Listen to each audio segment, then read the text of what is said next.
وہ دعا ہے جو اس کے دائیں بائیں آگے پیچھے چلتی ہے۔ حضرت مولا علی شیر خدا رضی اللہ تعالیٰ عنہ گرمیوں میں بھی موٹے کپڑے پہن کے پھرتے تھے۔ لوگوں نے کہا حضور سخت گرمی اور پھر آپ تو بڑے دلیر آدمی، جوان اور گرمیوں میں بھی موٹے کپڑے۔ فرمانے لگے نبی کریم نے دعا دی تھی کہ اللہ علی کو موسم کی شدت سے بچا کے رکھنا، موسم کوئی بھی ہو علی پہ اثر ہی نہیں کرتا، شیر خدا پہ اثر ہی نہیں ہوتا، موٹے پہن لوں پتلے پہن لوں، اللہ میرے جسم کو موسم کی شدت سے محفوظ رکھتا ہے۔ اپنے لیے دعائیں سمیٹ چکروں میں نہ پڑھیں، وہ جی سب کی اللہ سنتا ہے، کس نے کہا نہیں سنتا؟ لیکن کچھ ایسے ہیں جو ہاتھ اٹھا دینا تو رب کریم قبولیت سے فرماتے ہیں دیر نہ کرنا، ذرا جلدی جانا، قبولیت سے اللہ کہتا ہے۔ کچھ ایسے ہیں جو ہاتھ اٹھا دینا ہاتھ تو اللہ تعالیٰ مرحوم خورشید گیلانی سے اللہ تعالیٰ ان پر فضل کرے، کچھ تھوڑا ربط رہا۔ انہوں نے نا ایک جملہ اپنی والدہ کے لیے کہا تھا، کہنے لگے میری اماں ان پڑھ تھی، اپلے تھاپتی تھی اور ان کا آنچل دوپٹہ بھی کئی دفعہ میلا رہتا تھا، پر مرحوم گیلانی صاحب کہتے ہیں میری ماں کبھی میلا دوپٹہ بھی سامنے کر کے اللہ سے میرے لیے رحمت مانگتی تھی تو مجھے لگتا تھا مالک نے فضل فرما دیا۔ بھائی اپنے لیے رحمت اپنی والدہ سے، والد سے، بوڑھوں سے، بزرگوں سے دعائیں لیں۔ کچھ دعائیں ایسی ہوتی ہیں جو کرم کر دیتی ہیں، جو آسانی۔ اور ایک دوسرا پہلو بھی ہے، کبھی کسی بندے کو اتنا تنگ نہ کرنا کہ وہ اتنی تکلیف میں آئے کہ وہ خود تو کچھ نہیں کر سکتا، ماڑا ہے، لیکن پھر وہ رات کو اپنے رب کی بارگاہ میں بیٹھ کے کہے کہ تو حاکم و عادل ہے مگر تیرے جہاں میں ہے تلخ بہت بندہ مزدور کے اوقات۔ پھر ایسا نہ ہو غریب ہے، ماڑا ہے، خود تو کچھ نہیں کر سکا، پھر اللہ کی بارگاہ میں تیری شکایت کرے، ایسا نہ کرنا۔ میرے نبی پاک علیہ السلام کے درویش صحابی تھے حضرت سعید بن زید رضی اللہ تعالیٰ عنہ، فقیر فاقہ مست، حضرت عمر رضی اللہ تعالیٰ عنہ کے قریبیوں میں سے تھے۔ ایک عورت نے الزام لگا دیا زمین کے قبضے کا۔ میں کیسے آپ سے کہوں کہ جب لوگ کسی ایسے شخص پر جس نے زندگی ساری دیانتداری سے گزاری ہو، لوگ الزام لگاتے ہیں نا تو یہ بھی نہیں سوچتے ہم بات کس کے بارے میں کر رہے ہیں، کھلی ہوئی زبان ہوتی ہے، جو مرضی کہہ دیتے ہیں۔ حضرت سعید بن زید پر الزام لگا دیا، اتنا بڑا آدمی محبوب کا صحابی، اور عورت نے الزام لگا دیا۔ اور جب اللہ والے بد دعا دیتے نہیں، لیکن جب کوئی تکلیف اتنی دے، کلیجہ پھٹ جائے، پھر بندہ کیا کرے؟ وہی بات کہ اب وہ کچھ کہہ نہیں سکتے تھے، ایک عورت پر کس طرح کوئی بات ہو سکتی تھی؟ دونوں ہاتھ اللہ کی بارگاہ میں اٹھائے، یہ صحیح حدیث میں موجود ہے۔ دونوں ہاتھ اللہ کے حضور اٹھا کے عرض کرنے لگے مالک اگر یہ عورت جھوٹی ہے نا تو پھر اسے اندھا کر دے اور اس کی قبر اس کے گھر میں بنا دے۔ صحابہ فرماتے ہیں کہ حضرت سعید ابن زید کا تو وصال ہو گیا، زمانہ گزر گیا، لیکن ہم نے پھر اس بی بی کو اندھا ہوتے دیکھا ہے۔ پھر اس کے گھر میں کنواں تھا اور ہم نے اسے اپنے ہی گھر کے کنویں میں گر کے مرتے ہوئے بھی دیکھا ہے۔ اس لیے کہ جب آپ کسی کو تکلیف دیتے ہیں، جب آپ ستاتے ہیں، جب آپ وہ بات کرتے ہیں جو اس بندے میں موجود نہیں ہے، جب آپ جھوٹ بولتے ہیں اپنے نفس کی تسکین کے لیے، جب آپ زیادتی کرتے ہیں صرف اپنی انا کے لیے، تو پھر بعدوں کا دعائے ضرر نکلتی ہے منہ سے، دعائے ضرر، اور یہ رد عمل کے طور پر نکلتی ہے۔ نبی پاک رحمت للعالمین ہے، لیکن جب حضور گزرے نا ایک دن طواف بیت اللہ شریف کر کے، تو کفار نے پھبتیاں کسیں، بار بار بلا بھلا کا، ایک طواف بھی حضور نے کر لیا، دوسرا بھی کر لیا، تیسرا بھی، اور پھر انہیں اوجڑیاں ڈالی، کئی تکلیفیں دی۔ تو اس وقت حضور نے پھر دعا کی تھی اے اللہ گن لے ان لوگوں کو، گن مالک ان بندوں کو، یہ اتنی تکلیف دیتے ہیں۔ حضرت صدیق اکبر فرماتے ہیں وہ جن کے لیے محبوب نے اس دن دعا کی تھی وہ چن چن کے بدر میں قتل ہوئے، سارے گن گن کے وہ لوگ قتل ہوئے۔ کیوں ہم کسی کو اتنا ستائیں کہ اس کے منہ سے پھر ایسے جملے نکلیں جو ہم سے سنبھالے نہ جا سکیں؟ حضرت سعد بن ابی وقاص، بخاری مسلم دونوں میں حدیث، حضرت عمر نے انہیں کوفے کا گورنر بنایا تھا، حاکم بنایا تھا۔ کچھ لوگ حسد کی وجہ سے نیک لوگوں پر تنقید کرتے ہیں، اپنے ذاتی حسد کی وجہ سے اللہ کے بندوں کو ستاتے ہیں، پھبتیاں کستے ہیں، زبانیں کھولتے ہیں، اور آپ فرماتے ہیں جس نے میرے ولی سے دشمنی کی میرا اعلان جنگ ہے۔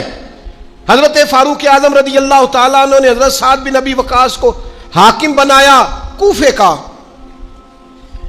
تو کچھ لوگوں نے شکایتیں کی، تو حضرت عمر نے کہا جاؤ پتہ کرو جا کے معلومات کی، تو ہر بندہ کہنے لگا اتنا اعلیٰ تو بندہ ہو ہی نہیں سکتا جتنے حضرت سعد بن ابی وقاص ہے۔ ایک بندہ کھڑا ہوا، صرف ایک، وہ کہنے لگا نہ تو یہ جہاد میں جاتے ہیں، نہ مال غنیمت صحیح تقسیم کرتے ہیں، نہ یہ عدل و انصاف کرتے ہیں۔ 3 شکایتیں اس نے لگائیں۔ حضرت سعد بن ابی وقاص چونکہ زندگی ساری محنت کی تھی، جہاد کیا تھا، ساری زندگی انصاف میں گزاری تھی، دل ٹوٹ گیا۔ اللہ کی بارگاہ میں عرض کرنے لگے مالک اگر یہ ریاکاری کے لیے کہہ رہا ہے نا، یہ باتیں جھوٹ بول رہا ہے، تو پھر اس نے 3 الزام لگائے ہیں، تو میں 3 دعائیں کرتا ہوں اس بندے کی عمر لمبی کر دے، اس کا فاقہ بڑھا دے، اور اسے فتنوں میں مبتلا کرنا میرے مالک۔ یہ دعا نکلی حضرت سعد بن ابی وقاص کی زبان سے۔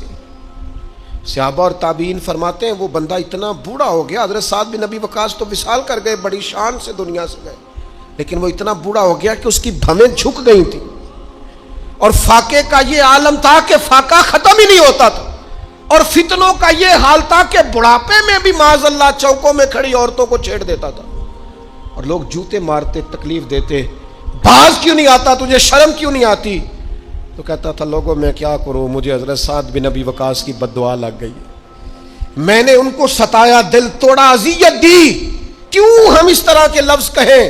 میں جانتا ہوں اس بوڑھی عورت کو جس کی بیٹی کو کسی نے بڑا ہی ستایا تھا سسرال والوں نے، اور خامد اس کا موجود نہیں تھا، تو وہ اپنے وہاں سے نکلتے ہوئے نا واپس گھر سے، تو وہ دروازے پہ کھڑی ہو کے کہہ رہی تھی حضرت صاحب میں گزر رہا تھا، حضرت صاحب گل سننا، بچیوں کا باپ کوئی نہیں، ایک بھائی ہے بیچارہ کدھر کدھر جائے، ہر چوتھے دن میں یہاں آ کے منتیں کر کے دوپٹے پھینک کے بچی چھوڑ کے جاتی ہوں، آج میں نے اپنا مقدمہ رب کی بارگاہ میں پیش کر دیا ہے، آپ گواہ رہے نا، میرا جرم صرف ہے کہ میں بیٹیاں دی ماں ہوں، گواہ رہے نا آپ، میں نے مقدمہ اللہ کے حضور درج کرا دیا ہے، بیٹی کو حوصلہ دے کے جاتی ہوں، خود نہیں سوتی میں ساری رات، مجھے پتہ ہے میری بیٹی کے ساتھ زیادتی ہو رہی ہے، اور ان کو بھی پتہ ہے لے جا کوئی نہیں سکتے، بندے ماڑے ہیں، تو یہ روز ظلم کرتے ہیں، اب میں نے وہ مقدمہ درج کرا، آپ گواہ رہنا۔ میں نے بڑا منایا اس اماں کو، میں نے کہا ماں اتنے سخت جملے نہ کہنے لگی، کلیجہ اندر سے پھٹ گیا، چھلنی ہے۔ ایک شخص کے کمرے میں جاتی تھی معافی مانگنے، چلو بچی سے غلطی ہو گئی تو اٹھ کے دوسرے کمرے میں چلا جاتا تھا، میں دوسرے میں جاتی تھی، کیونکہ میں بیٹی والی ہوں، اب میں نے مقدمہ درج کرا دیا ہے، اب میرا رب جانے بہتر انصاف، میں بڑا اللہ کا گناہگار بندہ ہوں، میں نے پھر واقعی وہاں انصاف ہوتے دیکھا، میں نے وہ رنگ بدلتے اور حالات تبدیل ہوتے دیکھے۔ یہ یاد رکھنا زندگی خود بھی گناہوں کی سزا دیتی ہے، یہاں بھی زندگی خود بھی گناہوں کی سزا دیتی، یاد رکھنا، ذرا احتیاط سے منہ کھولنا کسی کے بارے میں، اللہ کے بندوں کے بارے میں اپنی زبانیں ذرا احتیاط سے کھولنا، ذرا خیال کرنا، کسی غریب کے بارے میں جملے سوچ کر بولنا، کسی کمزور کا مذاق اڑانا تو معاذ اللہ ذرا ہوش کرنا، اللہ سے ڈر کے بات کرنا، اس لیے کہ بڑی جلدی انصاف کا وقت آنے والا ہے، بڑی جلدی حالات بدلنے والے ہیں۔ تلک الایام نداولها بین الناس، اللہ لوگوں کے درمیان دن بدل دیا کرتا ہے، پھر لوگوں کو جگہ نہیں ملتی چھپنے کی، رخ چھپانے کی۔ 2 ہی باتیں آج آپ کے سامنے رکھی ہیں، ایک تو نیکوں سے دعا لے لو، اللہ والوں سے دعا لے لو، ماں باپ سے دعا لے لو، بزرگوں سے دعائیں، اور دوسرا بد دعاؤں سے بچ جاؤ، دعائے ضرر سے بچ جاؤ، کسی کو اتنا نہ ستاؤ کہ وہ بیچارہ خود کچھ نہ کر سکے اور اللہ کے حضور تمہاری شکایت کرے، بچو۔ وہ میں نے بہت پرانا ایک جملہ کہا تھا، پھر کہتا ہوں، غریبوں کی بد دعائیں دن میں نہیں ستاتی، غریبوں کی بد دعائیں رات کو ستاتی ہیں۔ جب اے سی پورا لگا ہو، گھر پورا بہترین بنا ہو اور نیند نہ آئے، اور اپنے ہی گھر سے خوف آئے، اور اپنے ہی مقام سے بندہ بے چین ہو کے اٹھے، اور کبھی چھت پہ اور کبھی نیچے، اور پتہ نہیں مجھے کیا ہے اور پتہ نہیں مجھے کیا ہے، تو پھر وہ استغفار کرے، پھر وہ جس کو ستایا اس سے معافی مانگے، پھر جس کا دل توڑا ہے اس سے جا کے اللہ کی رضا کے لیے معافی مانگ کے آئے، اس لیے کہ کچھ سکون ایسے ہیں جو صرف معافیوں سے ملتے ہیں، وہ صرف کسی کو راضی کرنے سے حاصل ہوتے ہیں۔